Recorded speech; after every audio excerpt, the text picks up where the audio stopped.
Hello and welcome to Curate. We're going to make some simple shapes with resin molds today. Here is our two-part resin setup. We have our resin, part A in this case, and we're going to pour it into a beaker, a measuring cup rather. And make sure you know where you're pouring up to, which line or measurement. And then we take our part B, our hardener, and we pour that into our second measuring cup. And these have to be exactly the same amounts in each measuring cup. If they're not, then it causes problems like your resin might be too runny. So I'm just adding a bit more there.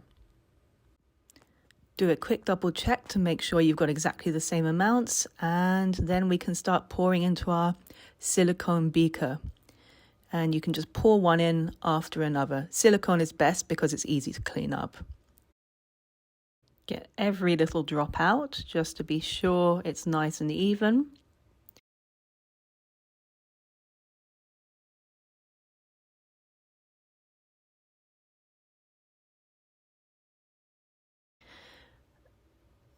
And once you've done that, it's time to start mixing. And I really recommend using one of these plastic mixers, not wood, because you can get wood chips in them. So really do go for the better quality ones that you can reuse. And you can see the speed that I'm mixing at. So remember, we're not baking a cake. We want to do it nice and slow for 5 minutes to avoid any air bubbles.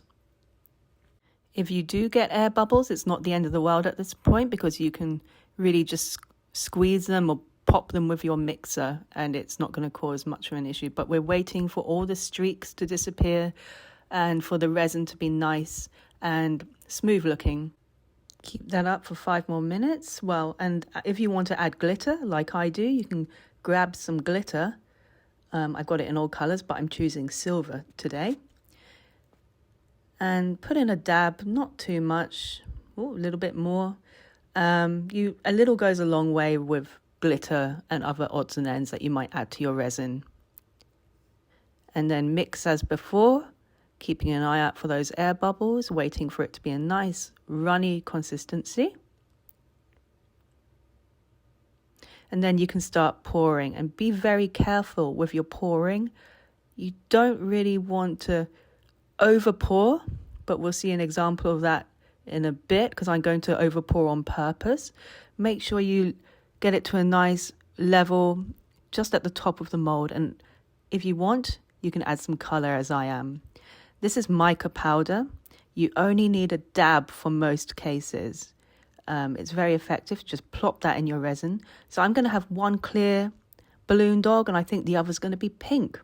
Why not?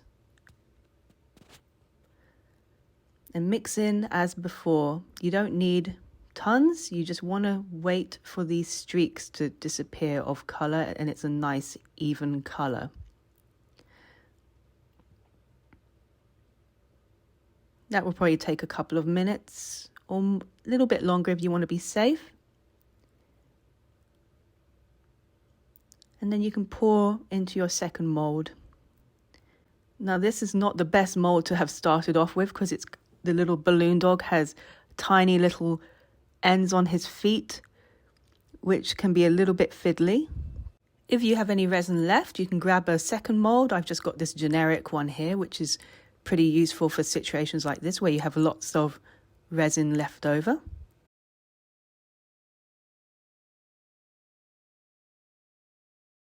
Now here with the puzzle piece, I'm over pouring to show you how rubbish it is when you do over pour and it starts to overflow the mold. There's not a lot you can really do once you've over poured. If it's not too much, then you can probably sand off the bits you don't want, but I'm going to show you anyway. When you've filled your molds, leave them for about 10 minutes, and we're going to just catch any of the bubbles that have risen to the surface and just prick them with an ordinary toothpick. And we don't want any dust getting on our resin while it's curing, so we cover it with a box. Thank you, Mr. Bezos.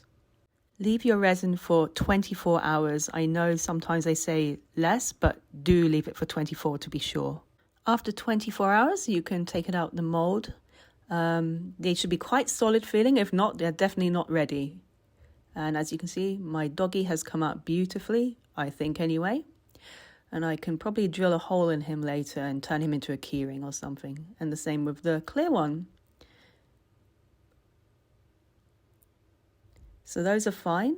And then that one's turned out okay because I filled it the right amount. So did the disc. Now, the puzzle, look at it. When you overfill your mold, it's not really usable. It's too much work to sand all that off.